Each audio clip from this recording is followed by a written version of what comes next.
cité.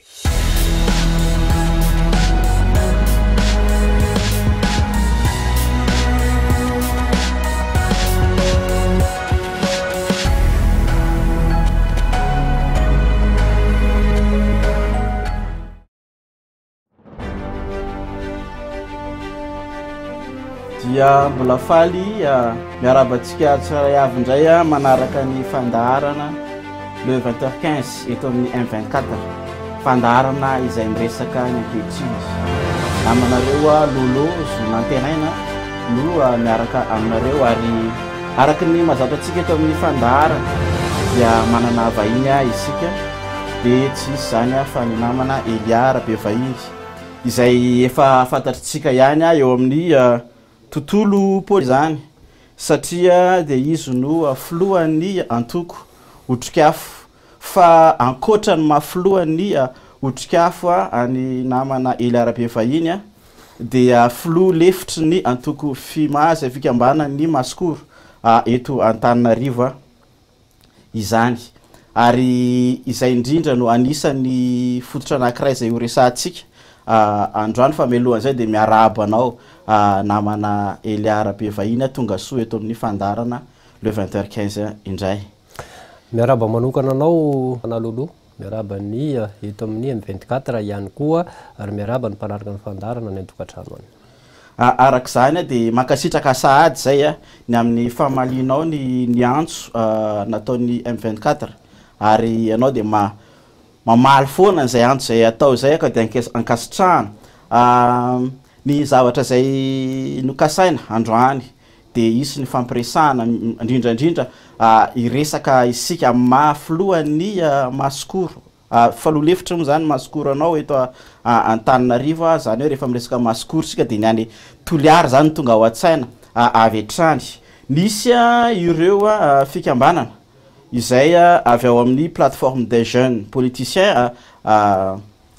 de Toliara zany avy any Toliara izay efa tonga teto amin'ny fandarana ihany ary niresaka ny amin'ny fahitana izy ireo ny amin'ny fampandrosoana ny Toliara ary anisan'ny fantohana atao anatin'izany ny base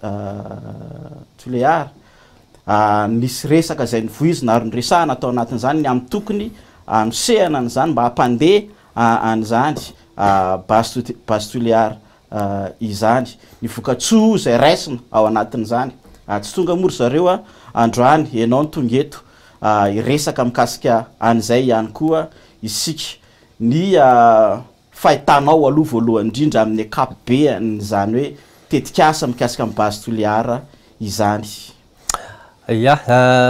Nisan'ny toko hoe resaka mafana ny faritra atsimo efa tonga eto amin'ny renivohitra Madagasikara ihany koa ny makasika an'io orinasa base Toliara io zay Toliara Sanditra moa izy io zany tany am-boalohany. Ny fanamariako fotsiny aty am-boalohany dia ny hoe marina filohan'ny otrikafo ny tenako fa ny fimazy mahafiloha lefitra dia fikambanan-drazana izy io zany fa tsy antoko. Betsaka tokoa ny ady-hevitra miodidina makasika an'io orinasa base Toliara io ny amin'ny hoe hitondra fampandrosoana any amin'ny faritra atsimo ho an'ireo zay mpanohana n'ilay tetikasa zany satria amorinasa betsaka anafoana ny kere anatsara ny toe-kareny Madagasikara amin'ny ankapobeny. Zay moa zany no zavatra resahandrareo ho an'ny tena zay aty amin'ilay manohatra n'ilay tetikasa kosa dia mifanohatra amin'izay ny zavatra hita ary izy tsy hoe mifanohatra fe mifanohatra fotsiny fa efa misy ange reo ataontsika hoe ohatra ananatsika eo ny Ambatovy mbola mipetraka ny fanontaniana hatramin'ny androany nitondra inona atsika nanatsara ny toe-karentsika ve eo ny QMM nanatsara ny toe-karentsika ve ka somary gagagaga ihany zany ny tena raha nahita nireny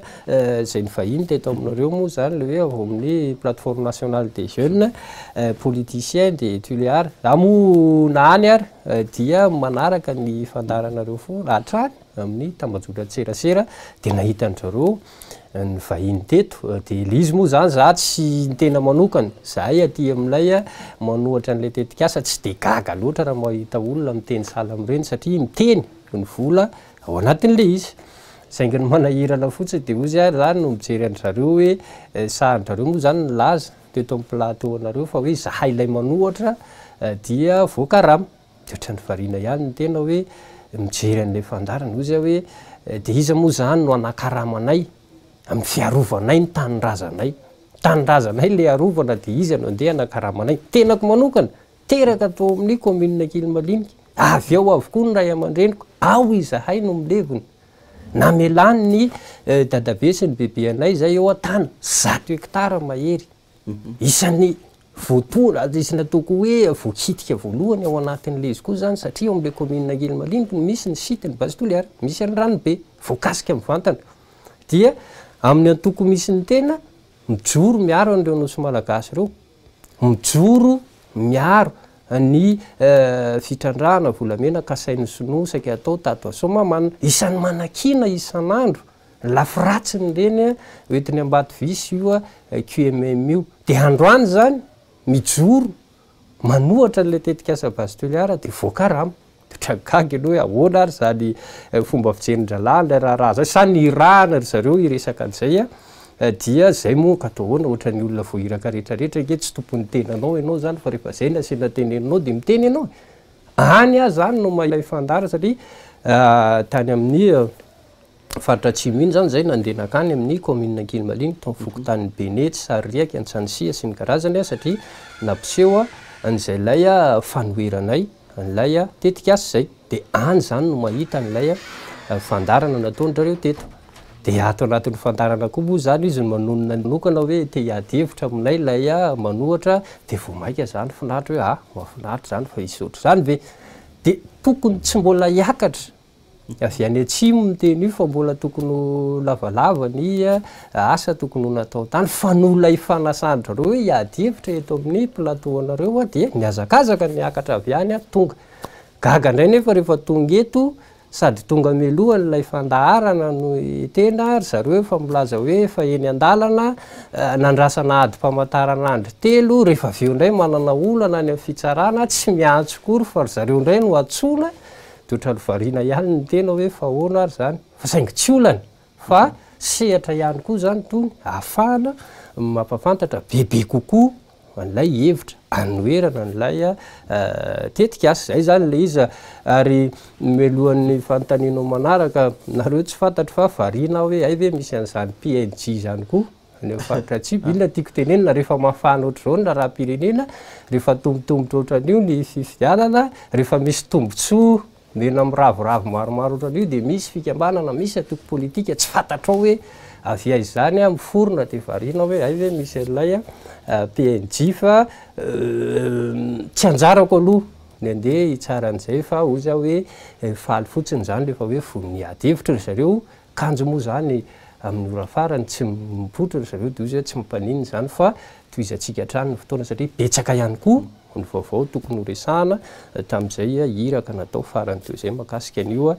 tetika asa base toliara io araky ny voalazanao teo zay tokoa araky manamafy nisy ny fanasana zay natao ho an'ny PJTU fa no fotoana fara moa de tsy tonga izy noho ny amin'izay mety sakana zay nyresahany tsy nahatonga fa tsy tonga ifanatrika sy ifampiresaka izy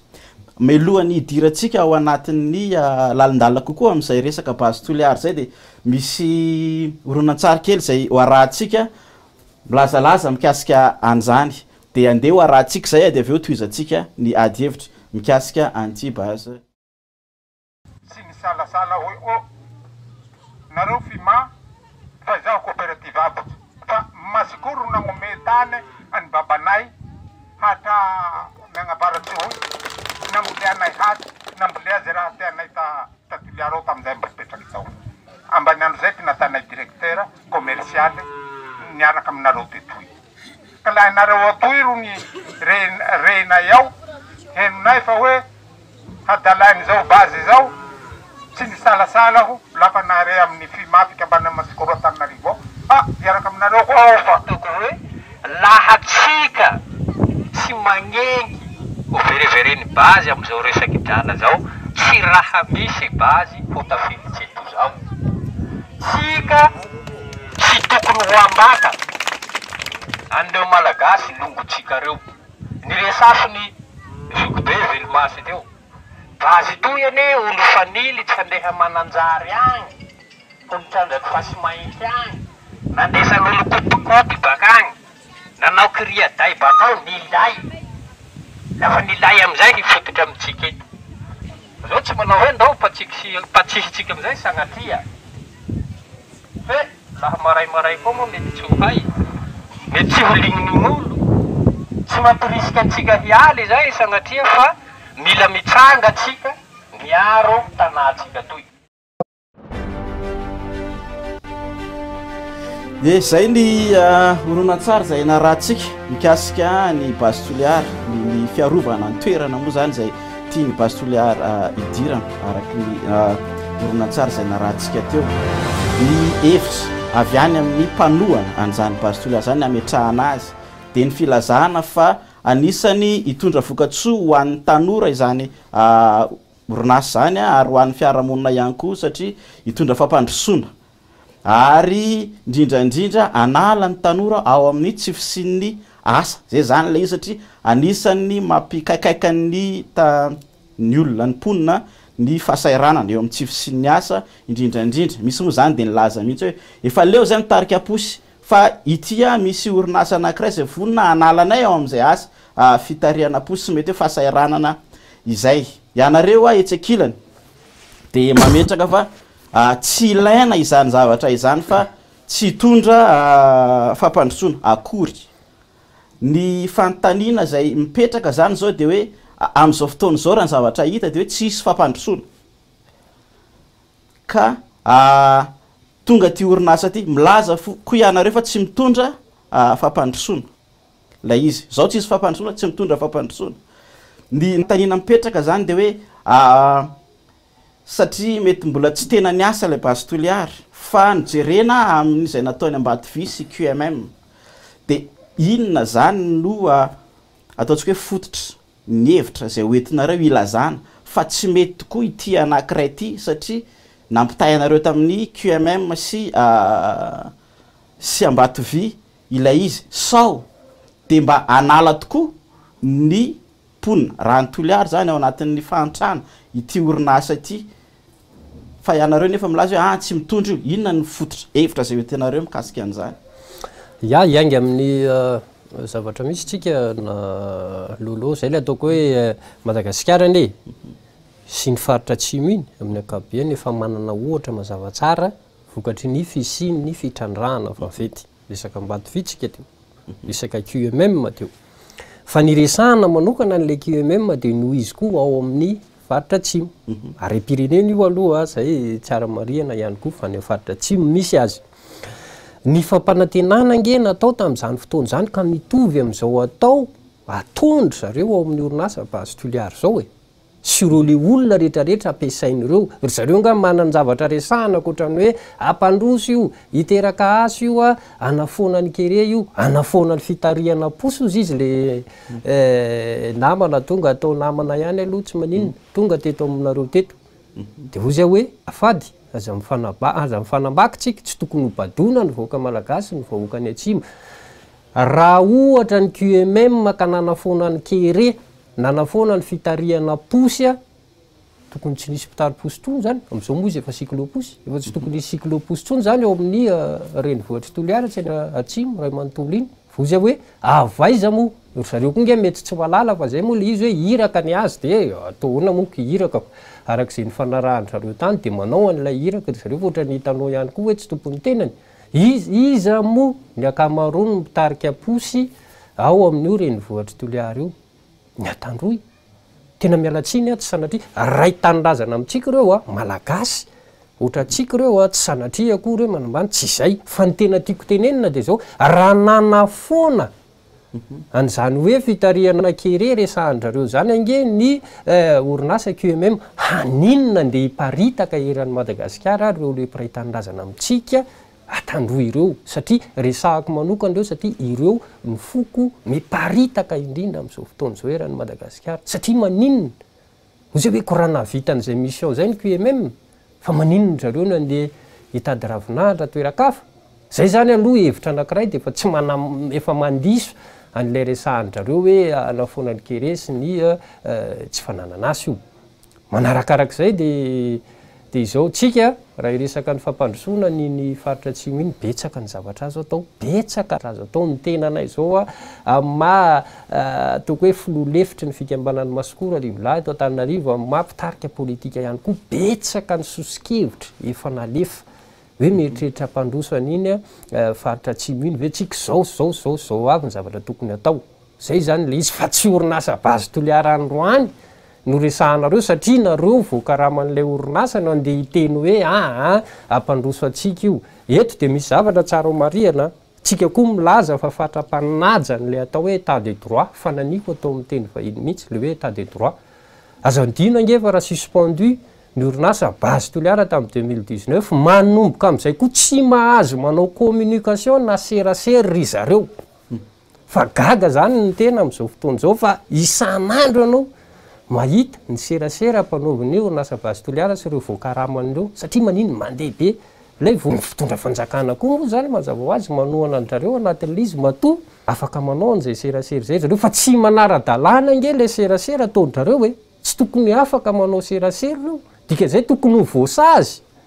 ireo zay ny tena marina raha ny lalàna no arahana fa gaga moa zany ianao satria ve ny orinasa bazy toliara mandravoravo vola mpitondra fanjakana mandravoravo vola amin'ny autorité locale rehetrarehetra any amin'ny faritra atsimo satria ianao tsy mahita tompona andraikitra politika manam-pahefana na de ray ary mijoro ao amin'io faritra atsimo mba miaro an'ireo le vahoaka tsy manaiky ireo tsy mahita an'izany rehefa miditra ianao zany miaro ny taninrazanao de ozy zareo hoe voakarama de gaga ihany zany ny tena hoe ozy hoe raha hitady vola tohevitra ho an'zareo zany eny efa fantatra zareo moa zany fa ho an'ny hafa kosa mieritreritra an'izay raha hitady vola eo amin'ny faritra atsimo de fanohanana ny orinasa bazy toliara vola vetivety fanohanana ny orinasa bazy toliara fa saingy mamotika an'ity ilay firenentsika ity zay no ataon'le namany reny de ry zareo indray no milaza hoe izahay mpitady vola azafady tady vola venao de andeha nohatra an'io eo indrindra ny fanontaniako hoe amotika ny firenena araky ny resahanao teo afaka resahana aveo hoe inona ary zany zao satria ny maniry ny siny zany tetikasy zany zay oetiny orinasa bazy toliara de ny hoe misy ny tombontsoa de hoe araky ny refa nresantsika teo foana ny kere anafoana ny kere moa zany ary fisiniasa ho an'ny tanora ampialana fahasahiranana ho an'ny ponina inona kosa ary zany zao hoe vokadratsy raha afaka resahana zay hoe inona vokadratsy hoentiny zany satria tena mitolona mihitsy ianareo ny amin'ny tsisiny lay tetikasa inona zany vokadratsy zay mety hoentiny ray aloha namana lolo tsy adala andrazana amitsika avy any afaritra atsimo atsinanan'ireo matona androka andro zareo ty orinasy ty avy any atsimo atsinanana rehefa voaroka avy any atsimo atsinanana zareo de nivadika any afaritra atsimo andrefan'io zay aloha zany tsara ho mariana tsy adaly ireo mpiray-tanindrazana amitsika ireo ary mino afa tsy afaka ho resahantsika koa hoe tsy mitady fampandrosoana roa mpiray-tanindrazana atsika avy any afaritra atsimo atsinanana ireo inona ny lafiratsy no izy ianao tsotra be hatram'izao inge ao amin'ny faritra anosy ao amin'ny faradofay ka mbola migrevy tsy manaiky fa mitaky ny alany QMM ao afaradofay ny vahoaka ny faradofay de izy ianao ozy izy zany tsika hoe adala ve reo olonireo tsy tia fandrosoana ve reo olonireo satria na ny antony raha nahita tamin'ny trambazotra tserasera nandeha tamin'ny ena manjery rehetrarehetra ary tsy mbola nisy valiny mazavatsara zay avy amin'ny mitondra fanjakana sy avy amin'ny orinasa QMM androany be de be nge le azan-dranomasina maty tao reny nisy fotoana nge tsy azo sotroana ny rano tao faradofay fantatsika tsara zany amin'izao fotoana zao nge ka misy impact négatif be de be am'ireo le mpiray-tanindrazana amitsika ny faradofay ireo hoe amin'ny atsy fantatrao fehviana ny lehilahy lasa sahirana amin'ny fitaovam-pananany sahala amin'izay ihany koa ny vehivavy ny fahamainan'ny tany iny tsy resahantsika ntsony le faritra atsimo iny efa sady maina nefa kosa le tahirin'ny rano ao ambany ao na le hoe nappy phréatique mba ambiny kely tokony anaovana tetikasa ambolen'ilo mbola ampiasainy lay orinasa QMM mandray sahala amin'izay koa no ataony ny orinasa bazy toliara le tahirin'ny rano kely na le nappy phréatique kely any mba hananana ao ambany io mbola ho ampiasainy lay orinasa bazy toliara ihany koa mba azo fikatsaina ve nofetraky an'izany amin'ny lafin'ny fahasalamana sy amin'ny lafin'ny tontolo iainana amin'ny lafin'ny toe-karena indrindrandrindra satria okotsika eritreritra tsy misy vahoaka marefo andeha afaka hiatrika fampandrosona na mpandrosin'ny fireneny zany raha ohatra ka heverintsika hoe zava-dehibe ny maha olombelona fa ho anay aloha ny olona ny arena voalohany indrindra dika zay mila arovana ny olombelona le tetikasa nefa tsy aro ary tsy aharo mihitsy ny maha olombelona le olombelona isika miriari io zany ka inona ny zava-dehibe amintsika le vola heverina fahiditra ve raha ho tonga aty amintsika zay koa mbola fanamariana raha ho tonga aty amintsika satria any mandraky ty nandroany mbola adihevitra na io ray sy roa isanjatony ambato visqmm ary makaiza marina io de ho atao an'izay koa ve le orinasa pastoliara ozy zay hoe azafady amin'ny matanindrazantsika an'ity de mijoro zay miaro an'le zay ary mitona ny rehetrarehetra hoe andao ataotsika raharaha-pirenena io satria are-pirenena no heverin'ny sasany ho robaina fotsiny eto de ny sasany voavidy vola kely eo anatin'le izy matiny androany de miditra amin'izay lafin'izay koa miditra mikizo ampidirany orinasa pastoliaratsika zay le zavitra am'le salina manarak'izay iverenako lay lafin'ny serasera teo veriko ihany tsy mahazo manao serasera ny orinasa pastoliala raha ny lalàna no arahany fa maninony anareo mpitondra fanjakana no mamelan'izay inona le kopaka isasahanao anatin'le izy dikan'izay zany manamarina n'le resaka mandeha zay efa nivoizina ihany hoe satria ve mandrangaranga vola le orinasa pastoliara satria ve nareo sahirana arabola etrehana ny fifidianana satria ve nareo efa ifarana ny mandahanareo ka zay sehatra rehetrarehetra mety azahoam-bola de atao avokoa satria misy mpahay-toekarena anankiray izay namana nyresaka an'izay hoe rehefa sehatra mety azahoam-bola aloha de tafiditra ao anatin'izany ny orinasa pastoliara de tokony irosona ny fitrandrahana azy fa vola io azafady vola io vola de ahoana lay olombelona ao anatin'le izy satria ve le vola no mibaiko atsika zay vola tsy ho azon'lay tsy isy napitiny akory ro tonga ny am'ilay tena tompony toerana amin'ny malagasy rehetrarehetra fa ho any am-posina olombitsy de zay no mitehana an'le firenena zay hoe kosa eo indrindra maty zany zao no fanontaniako manaraka hoe manana arena kibony tany isika raha ny zavatra hita zany zao hoe ny fitrandrahana goavana zay misy ambato VQMM de voalaza fa tsy mitondra tombotsoa atsika na hoe tsy tena misy vokatsoa azo avy am'le izy eo koa zany zao pastoliara ny zavatra fantatra de manana arena kibony tany isika io koa tsy miroro move zany raha araka zany satria mitondra vokadratsy ireny fitrandrahana ny arena kibony tany reny de tsy tokony atao mihitsy le izy fa aleo aloha ny olona ny amin'ny fiveloman'ny olona ny amin'ny fahasalamany sy ny tontolo iainana no tandrovana ka tsy hotrandrahana mihitsy reo arena zay mety hoe misy any ambanin'ny tany ho atsika sa misy tolo-kevitra zay atolotronareo hoe ohatra zao ary ndao atao hotrandrahana le izy sa hoe tsy mila trandrahana mihitsy ireny satria mamotika atsika reny averiko ihany namana ny olombelona ny arena voalohany indrindra zay aloha fa mazana moa ny olombelona zay ohatra ny tady tsisitsika dikany fa lay arena koatran'izay sy lay vo no everitsika hoe zava-dehibe ka na horipaka ary tsika manakavy tsy maninony zany fa trandrao io zay le izy zay zany le izy ozy hoe zay tsy mety zay hevitra zay inona ny tolo-kevitra fa mialohan'le tolo-kevitra miverina kely tamin'ny fahinana am'roapolo ny volana jona dia nanao investissement be ny orinasa pastoliara inona moa le investissement tiako resahana nampiasa vola nanakarama olona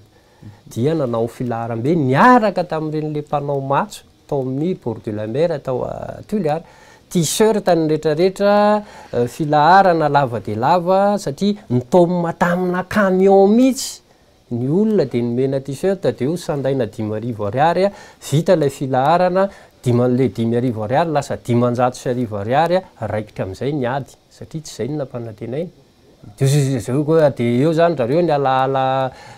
baly eo lay tompony andraikitra teo ka le izy angeko ahoana moa tsy menao kosa ny volan'olona ko le izy ange tsy faharesen-dahatra ny nandehanany teo fa nokaramainao misy an'izany zany eo anatin'le nefa jereny ny mpitondra fanjakana fotsiny zany zavatra zany zany miinsiste mihitsy am'izay lafin'izay re mpitondra fanjakana tokony andraisanareo fepetra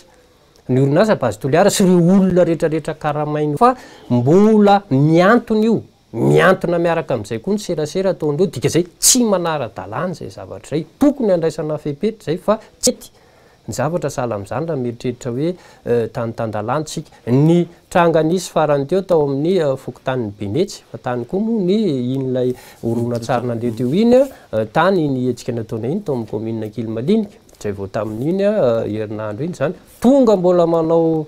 mandeha ambadimbadika any any ny orinasa base toliara sy lay olona karamainy reo dia tonga tany tondra gendarmerie tandro filaminana raikitra ny fifandonana rehefa raikitra ny fifandonana dia nisy fahasimbanana ny fiaran-drareo satria misy parabrise vaky sy ny karazany ka le olona manohatra satria hitondranao herim-pamoretana fa maninona izy mitondranao herim-pamoretana andeha hoe soronao eo amin'ny taniny taniny io dia misy telo lahy zany amin'izao fotoana izao heverindrareo ho samborina tafiditra ao anatin'izany namana ilaina moa zany zay izy no mpitarika ny fikambanana mazoto ao amin'ny fokotanin'ny Benetsy misy telo lahy zany izy ireo dia eto zany zay dia milaza horetany horen-danitra mpiray tany-drazana aminay ireo mpiray tany-drazana amintsika ireo tsy maintsy mijoro zay miaro an'ireo satria tsy olona nangalatra ireo tsy olona naninona ireo fa aro ny taniny miaro ny taniny ireo dia ozy hoe mendrika fiarovany zany satria zany lazain'izareo zaran'izareo zareo koa nge manao ataontsika hoe excitation mihitsy mba hisian'ilay fifandonany mampiorooro hoe anambotra efa niny olona dia mazava hoe mijoro izy miaro ny taniny zay koa malagasy anay mampiray tany-drazana amintsika dia miaro zay manampy an'ireo torak'izany ihany koa ny fantatra tsara moa zany ny tsisy malala azy ataoko hoe tsy olona nononarany namana tsy azonaliny amin'ny fanentanana azy ireo amin'ilay fiarovana ny tany nefa misy fampiororona koa atao azy satria eny ambony tongotra roa ambony motony misy mitoraka ry isaky ny avy manao sensibilisation sy ny karazany zay hoe fanga izy ity fampiororona sahala amin'izany dia ny farany hidirako ilay sosikevitra zareo miteny anay hoe voakaramy dia ozy aho hoe aloha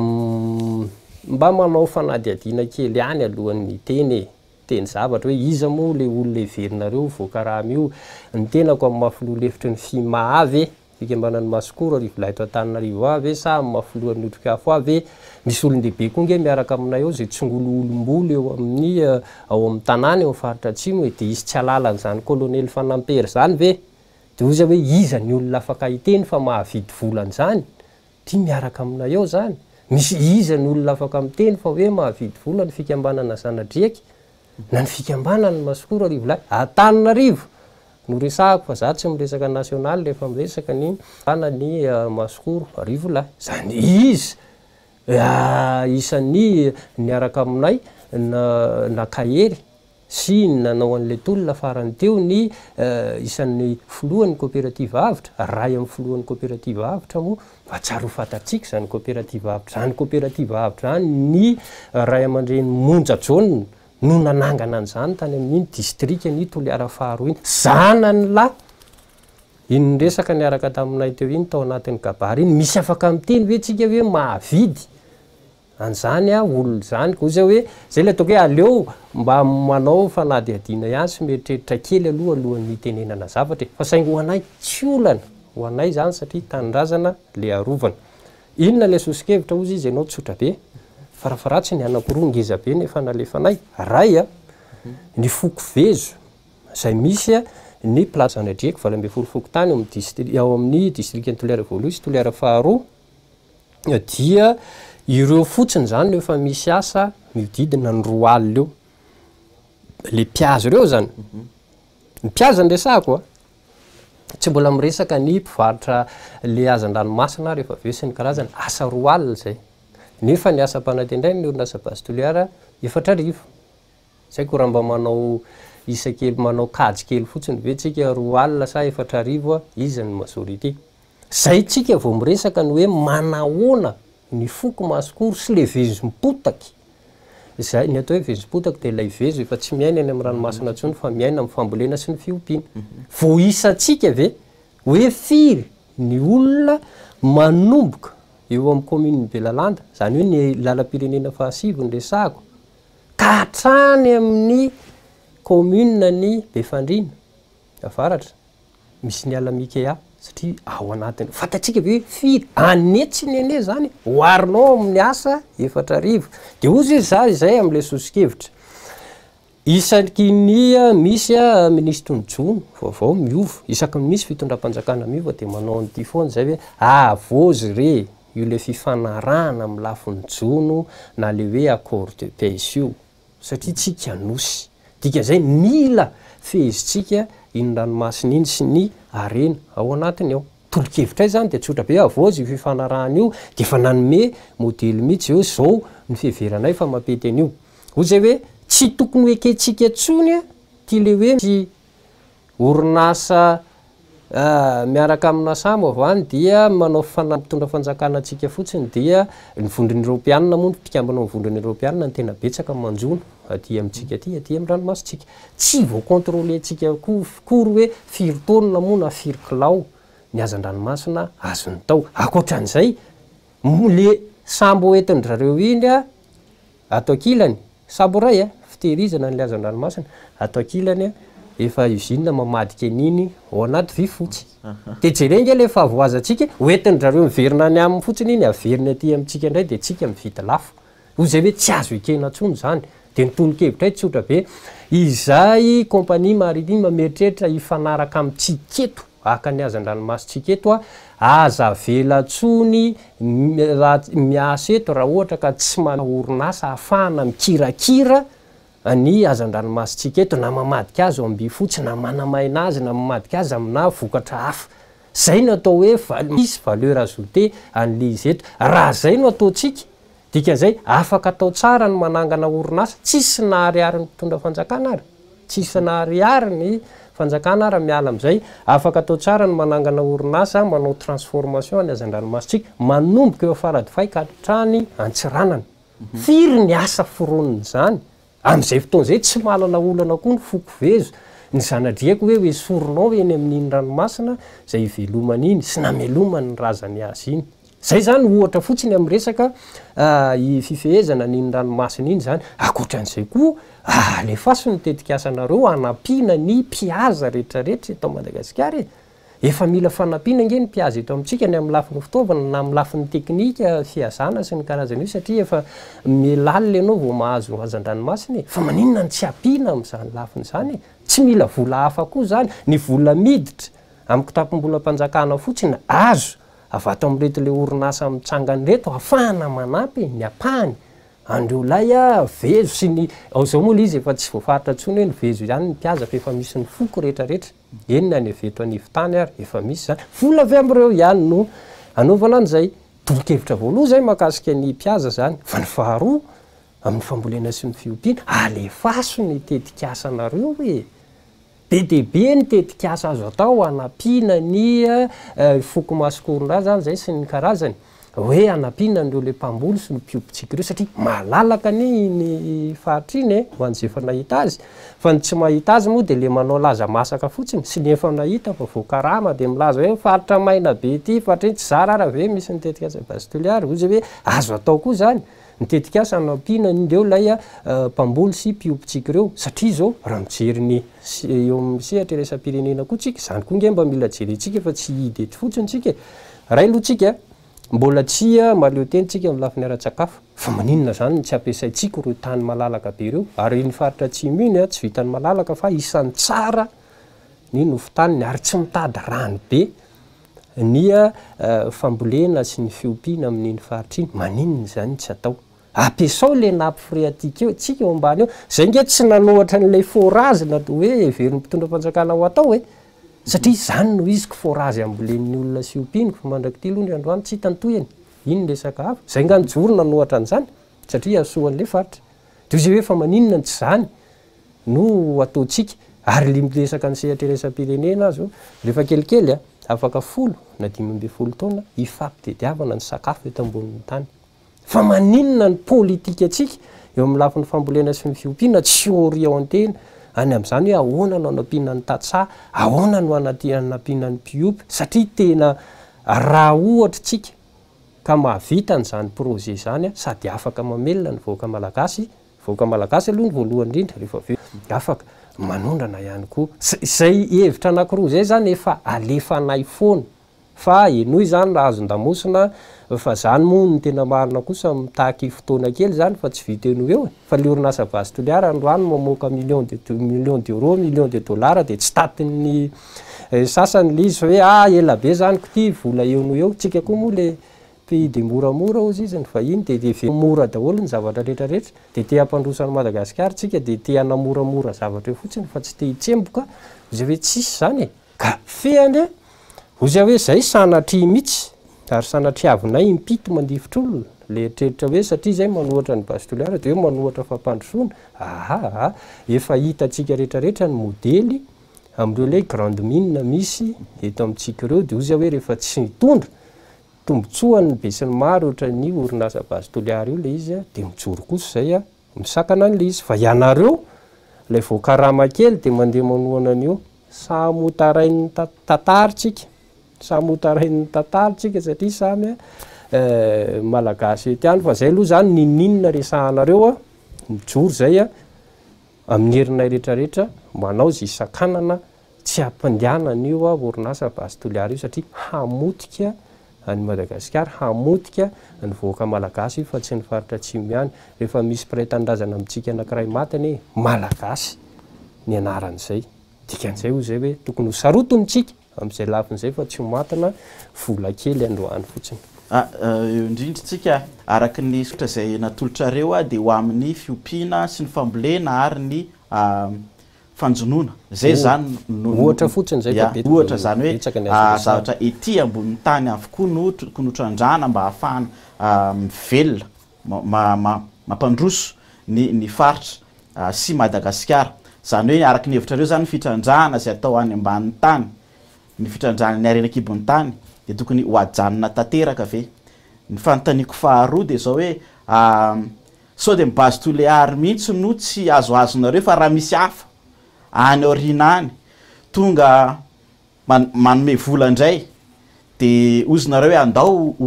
ho raisina ity zatry afaka miteny ve androany ny fikambanany masikoro ny ely arabe vahiny milaza hoe niza ankoatra ny base toliara ka hanao zavatra tahaka an'io de tsy anaiky an'izany mihitsy izahay le anarana base toliara taty aorina fa tany aloha izy io toliara sandy efa nijoro zay nanohatra n'le toliara sandy fa ny zavatra nataonay tamin'izany fotoana zany niaraka amin'ny filohan'ny coopérative avitra teo dia namory andeo le azo lazaina hoe zanaky mifaritra atsimo teto Antananarivo efa tany amin'ny taona 4 sy 4 zany toliara sandy sy ny anarany efa nijoro zay zany tamin'io fantatsika koa iza no nitondra tamin'izany fotoana zany taty aorina izy satria moa zareo le enjana amin'ny lafiny serasera de vendrareo rehefa hovaina zany le anarana de ampy zay tsy anohatra ny olona ny base toliara izy fa mijoro ihany zay manohatra n'le izy zay zany le izy dikan'izay na hovaina indray ary io zany rapitsy hoe tsy haiko base inona no atao anaran'io na toliara inona zay mijoro manohatra io de manohatra hatramin'ny farany satria iteradoza averiko ihany tsy ho an'ny faritra atsimo rery fa ho an'ny malagasy iray manontolo le fitrandrana iveriny base toliara ho atao za zany amin'izay lafin'izay tsy mbola miditra amin'ny lafiny teknika efa betsaka koa ny zavatra ho resahana ao anatin'le izy azo resahana ao anatin'le izy raha ohatra iresaka teknika tsika satria mako zany zareo koa zany de mametraka an'le hoe ka le izy ane noho ny tsy fahaizanareo an'le teknika tsy hitanareo akory ny cahier de charge de toherinareo le izy nareo tsy manana ozy zareo tsy manana document akory nareo ampelantananareo de toherinareo le tetika azy fa zay ne nangataka fony avoay ary zany cahier de charge resahanareo zany fangary zareo mamoaka zany hoe lay toakevitra ry zareo mihitsy zany tsy azonao hoe olona hoana ary reto olona reto manenjika anay izy hoe tsisy document akory eo ampelantananareo de toherinareo lay tetika azy zay indray mitaky hoe avoay ary le cahier de charge de ataotsika ny ady hevitra de fangaly nareo mpanohan'ireo ary mandaingy ireo na iray ary nylaza efa nahita ny cahier de charge ny orinasa base toliara zay mandiso an'izany teniko zany avoay hojereny raha efa nisy nahita maso ianareo reo fa vola no hitanareo ao anatin'le izy de mijoro nareo milaza fa hoe tsara lay tetika azy fa mbola tsisy nahita an'izany reo nareo le milaza hitrikitriako eto mihitsy nareo le milaza ho manoan'ireo ary fa hoe tondra tombotsoa io zavatra tsy hitanao fototry le izy tsisy document na ray ary eo ampelantananao de milaza ianao fa hoe ampandroso atsika io fa ny anay aloha ny document anay de efa hitanay ny vokadratsy ny Ambatovy efa hitanay ny vokadratsy ny QMM dia mijoro zay am'izay lafin'izay zany fa ny ambiny akoatran'izay ozy hoe avoay de resahantsika ary zao rehefa amoaka ihany koa sao de amandrika hoe amoaka de version hafa ny avoaka le tena izy avoaka satria zavatra fataon'ny sasany ihany koa zany fa tsika nge samy miaina eto amin'ity Madagasikara ty zay le izy de mila mazava mazava de mazava zoronareo amin'ny fanoerana fametrahana ny base toléary izay ararotina ianao eto satria tsy filolefitry ny fikambanany Masikoro ihany ianao fa ny tena ahafantarana anao ihany koa de izay mahafloany antoko otrikafa anao izay de ararotina ihany koa zay fandalovanao zay eto izay satria tatoaty de somary indrindrandrindra tao arin'ny kabary na ny interview zay nataon'ny filoham-pirenena de misy zavatra zay resaka be dehibe zay nandeha tao arin'izay ary zay no anararotana anao eto ihany koa ilazany amin'ny fahitanao sy ny hevitrao mikasika an'izay araky ny voalazanao teo ary moa zany hoe satria efa akaiky ny fifidianana de misy namana zay miresaka hoe aleo tedavina daholo n'izay fomba rehetra azahoana vola mba ahafahana miatrika an'izay fifidianana izay araka hatramin'ny androany tsy aiko rehefa niova de anatin'ny ao amin'ny hoe mpanohatra ny fitondrana ny otrikafo mbola zay ve aloha izy hatramin'ny androany hatramin'izao eny ary amin'ny mampanohatra ny fitondrana izay anareo raha miverina kely tsika ny amin'ny interview zay natao ny filoham-pirenena tamin'ny alahady de niresaka ny amin'ny fampandrosoana ny firenena ary niresaka izy fa nisy reo fampandrosoana zay natao teto amin'ny firenena ntanisany amin'ny reo hôpitaly manara-penitra zay naorina eo ihany koa ny amin'ny reo sekoly manara-penitra ny lalana zay natao ny Ambilobe Voemara ny any Arène 44 Ambatondrazaka moa izany sy zay voalaza fa tsy mijery ianareo ny amin'ny fampandrosoana zay misy fa satria fa manao an'izany ny fanjakana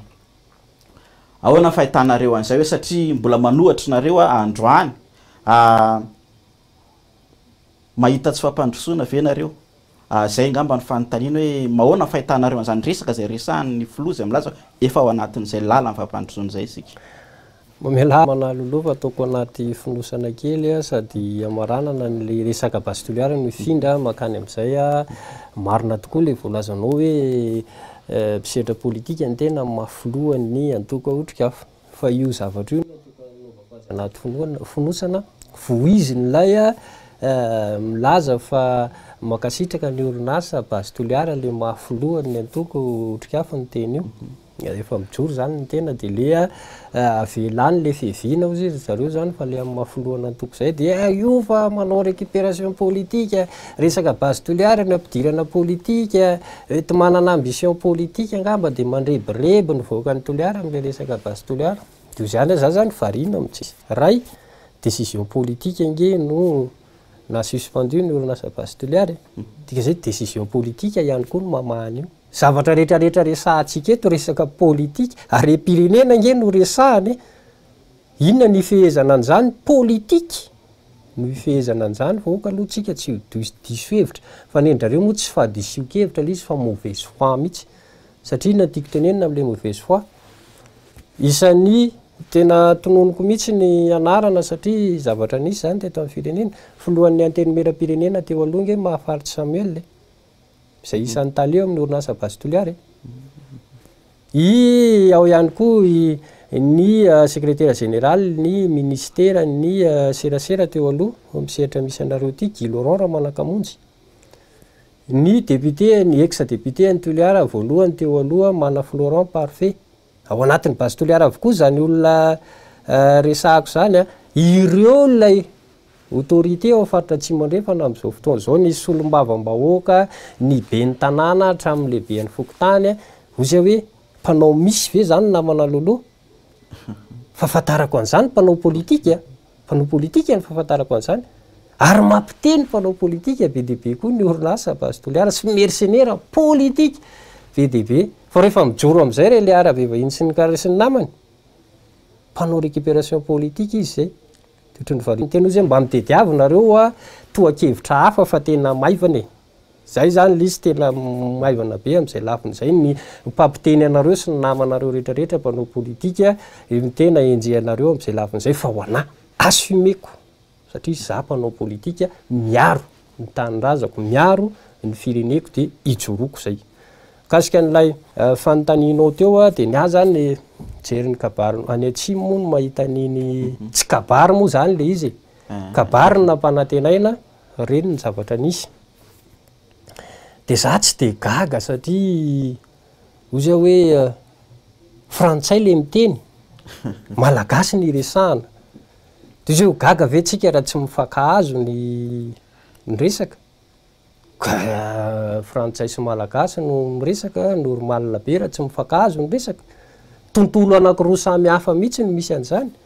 ny tontolo misy ny malagasy tena mbola tontolo hafa mihitsy le repitra ao anatin'ny fahantrana tanteraka mihitsy ambanin'ny fahantrana ary tsy haintsony zay miteny azy lay frantsay miresaka efa ny azy efa zavatra efa tontolo hafa mihitsy indray no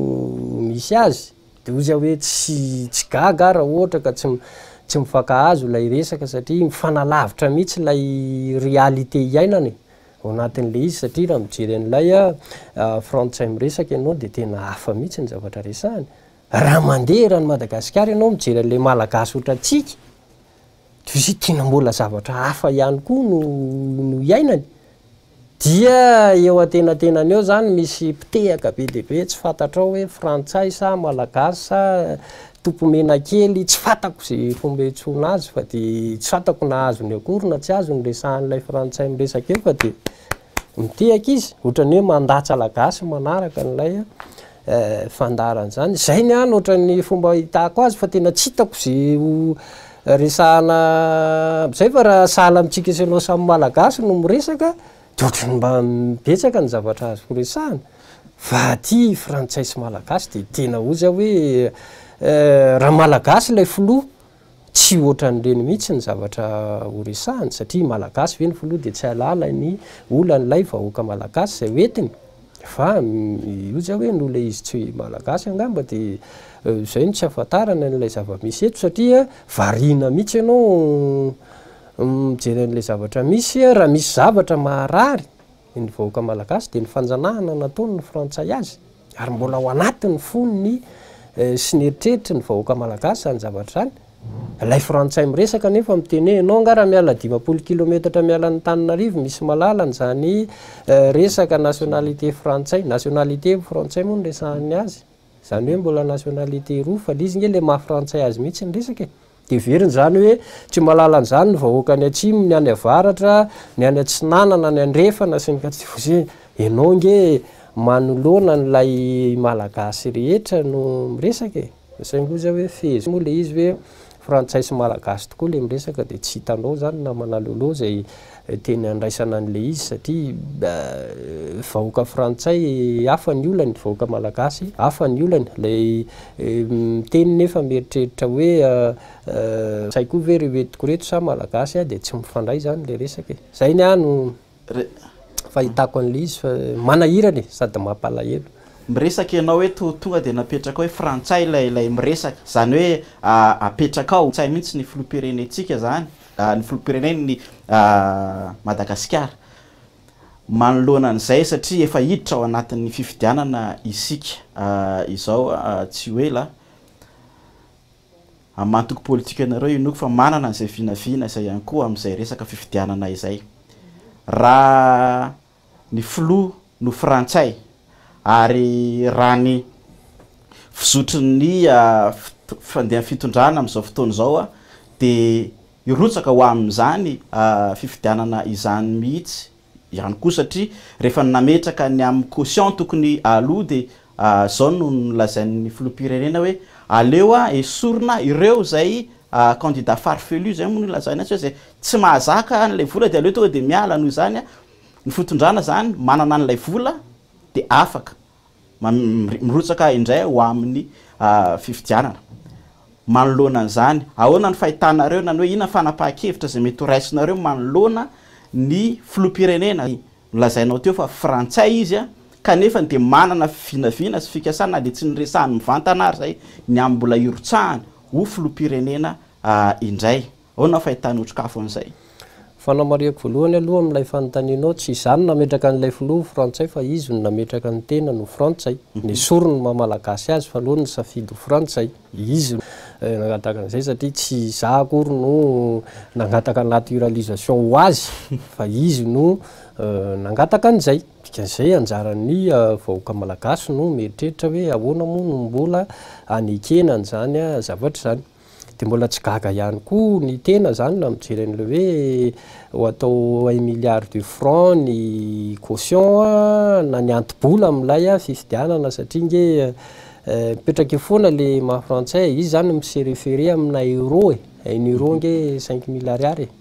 se référé an'izay izy zany fa le vola ariary sy ny fahantrany malagasy zany tsy de problemany loatra zany raha mijery an'le izy ianao maninona no miteny an'izay de tsotra be 1 milliard de francs zany nge tsy misy dikany amin'ny frantsay tsisy dikany amin'ny frantsay zany fa ho an'le vahoaka malagasy zay latsakatikaterena amin'le fahantrana ato volo zany lasa manana an'izany tsika zao mety ho hafa mihitsy ny zavatra an'seho amin'ny mahamalagasy atsika io fa midrareo frantsay moa tsy vola mety ho argent de poche zany aminy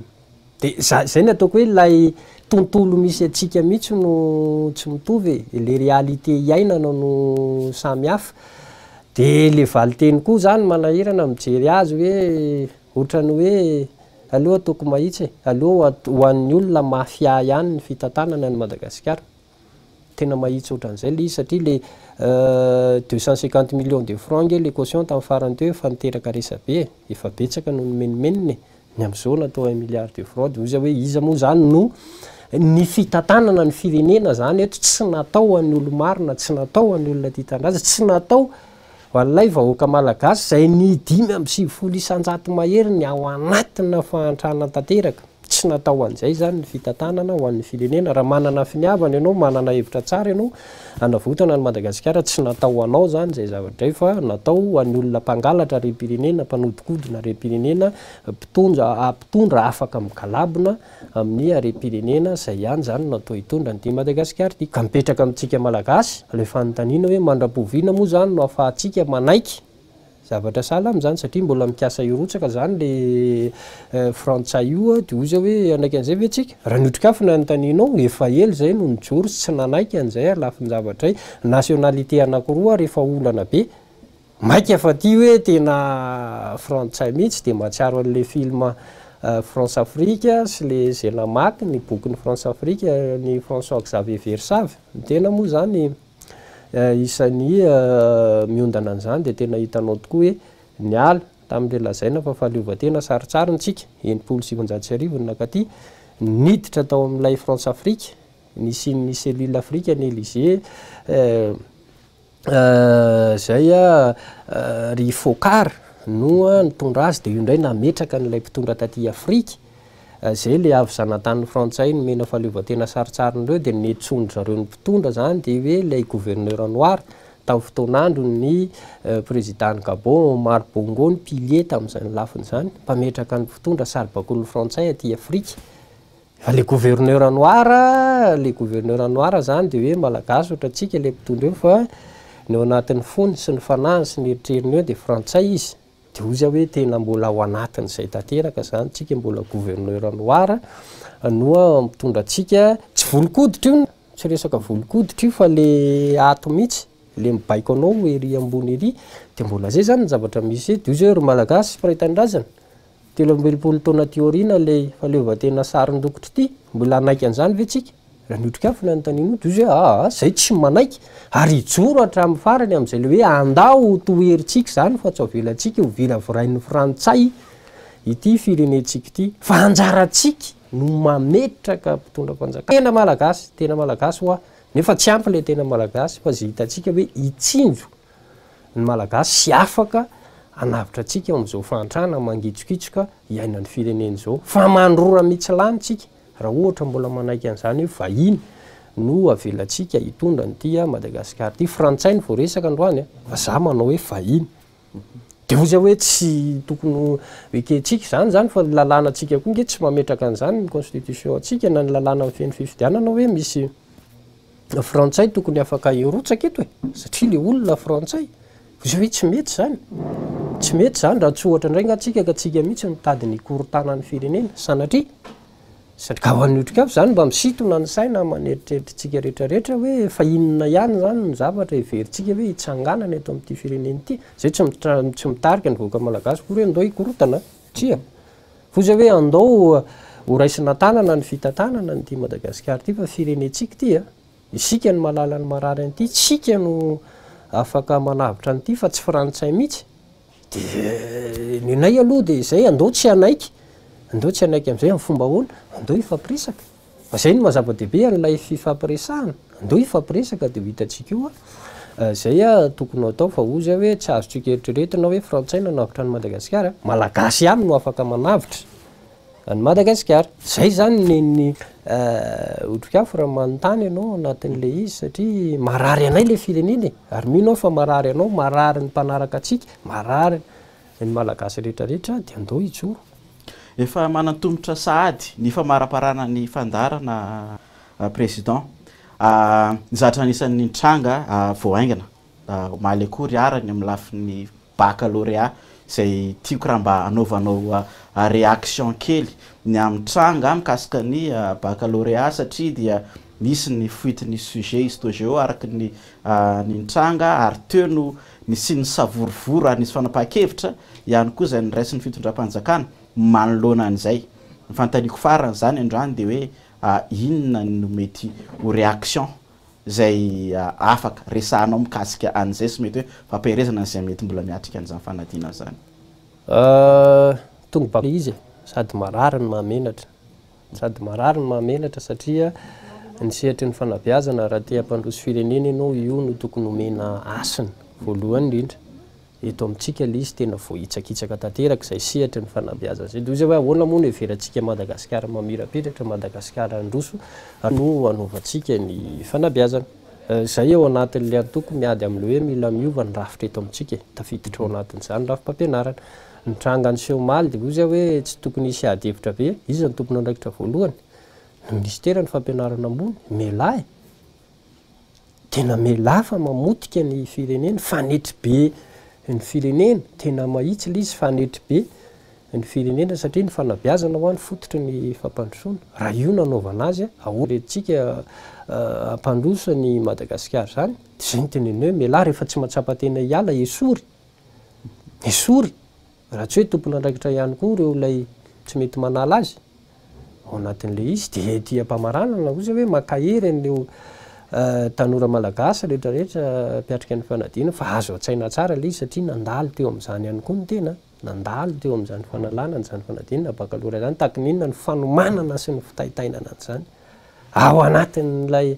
examen mihitsy ianao no hoe nisy fivoahana sujet de averina indray ty tsinoniza moa zany tsy tsinon'lay mpianatra nge tsy tsinon'lay mpiadina nge zany ko le mpiadina indray no ataonao victime ao anatin'le izy satria averinao ny lazaadina manahirana zany fa nga ny mpianatra no nahita sy nanaovana n'iny sy namoahana n'iny tany de mampalahelo ny manaraka amin'ny ano manjery ny tena moa tany amin'ny faritra atsimo de mahita an'le tanora misy torana mitsipatsipaka eo mihitsy satria efa ao anatina salle d'examen efa presque vitany azy ny hoe tsy maintsy averina indray ty manahirana le izy koa za hoe aza potehana lay firenena tena famotehana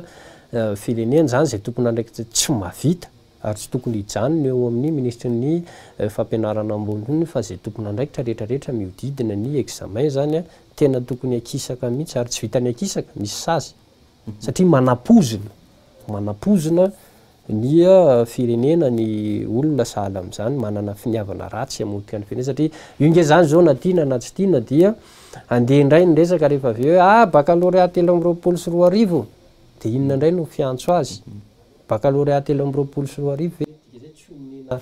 asina le izy akoatran'le lanja ny fampianarana sy ny karazany iny efa adevitra hafa ty mbola zao indray le zavatra atao de izy hoe mampalahelo ty firenentsika ty fa lizy moa misy mamarina nylay filoha zay frantsay any satria izy moa ny mpiteny an'izay hoe zavatra rehetrarehetra mbola tsy nisy nandritra ny 3 taona misy amin'ny fotoana itondrany de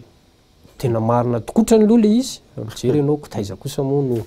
nahitana an'izany na Madagasikara ny Madagasikara hoe misy fitina suive de averina lay fanadinana dinim-pianatra labzi no ampiasainy eo de mamenatra ane zany tsika nefa milaza fa firenena manara-penitra mandroso de tsy haiko zany fa natao hoe manara-penitra eto amintsika de niainga tamin'ny fampikasohana ny vato tsika natao afo nandalo to amin'ny électricité miafara fiverenana amin'ny pétrole sy ny labzi indray zany amin'izao fotoana zao entina miatrika ny fanadinana baccalauréat satria zay ny ainan'ny tanora malagasy an'izy zay ve zany natao hoe manara-penitra zay ve natao hoe mandroso fijery notrikafo azy tsy zay tsy sanatria akory mamendro fendro atsika fa miezaka ny manokatra ny masotsika sy manentana atsika hoe tokony tsy ekeny ny zavatra sa raha mieritreritra ny ampandroso an'ity Madagasikara ty tsika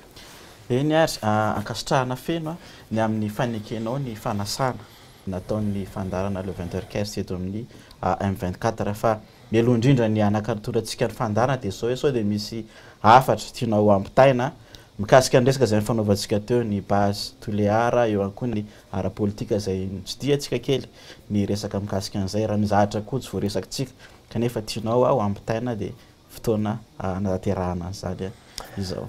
ara de io zay hoe le resaka base toléara tsotra be miafatra amma filohan'ny fikambanany masikoro amin'ny mahazanaky ny faritra atsimo amma malagasy de io zay hoe mila janony hoe toeritsika amin'ny fomba rehetrarehetra ny janonana io fa mamotika ny ty firenentsika ty mamotika no avy ny vahoaka malagasy raha sanatria io no irosona amin'ilay fitrandrany dikan'izay zany ho zay hoe na ianareo reo le milaza mombo reo raha de io zay andao le tena faritra atsimo andao tena ty Madagasikara ty nijerentsika fa mino fa na ianareo ne satria nge misy any nge no fampiresaka na manaloloha na ry zareo raha nge tsy resy lahatra akory hoe tsara io fa le androany ty le vola androany ty zay no olana ao anatin'le izy hoe tsy misy olona tsy mitady vola fomba andao mba jerena ny hoavin'ny taranaka fa tena tsy mety le izy satria tsy hitondra tombotsoa ho atsika io ary makasika an'iny farany ozy tokony mba andona ny ambopotsika ihany koa fa ao anatiny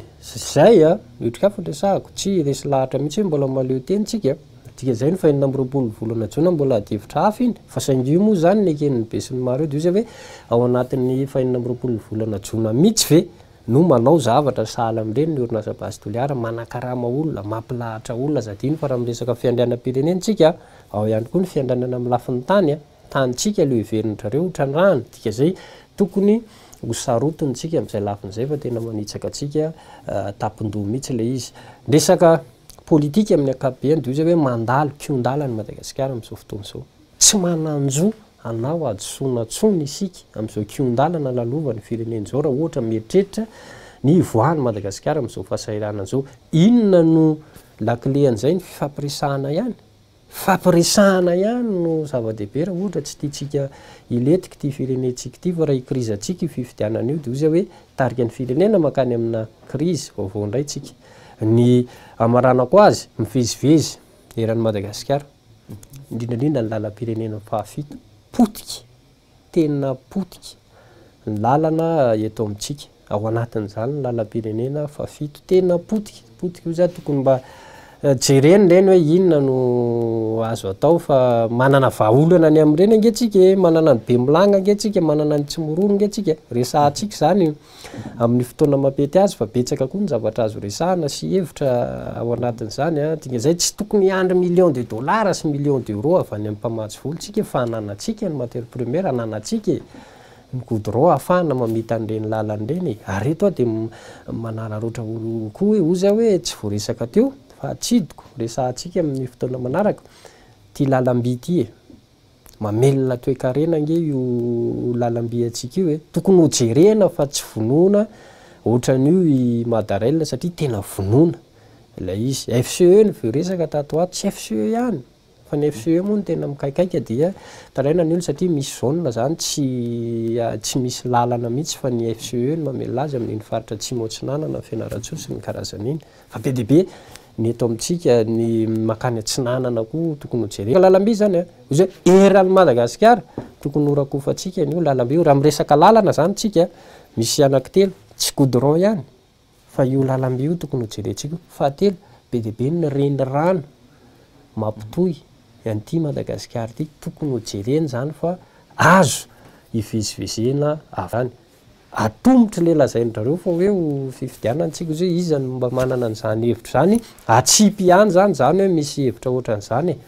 tokony hotrandrana fa azo atao tsara ny mampandroso an'ity Madagasikara ty miaingy amin'ny zavatra misy eto fa tsy voatery andrandra fanampiana avy any ivelany kory makasitraka anao namana loloha makasitraka araka ny fandarana ny tokantrano any ihany koa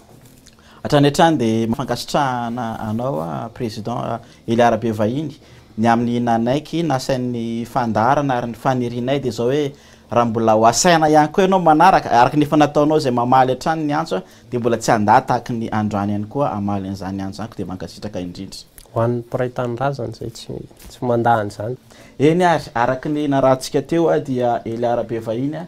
izay filohan'ny antoko otrokafo ary filoha lefitra ny fikambanan'ny Masikoro no niaraka tamintsika teo mankasitraka anao hatrany nanaraka ny fandarana le 20h15 eto amin'ny M24 ary manasanao hanohy ny amin'ny fanohizana fanarahana an'izany fandarana izany koa dia mirary soa ho antsika tsirairay avy veloma tompoko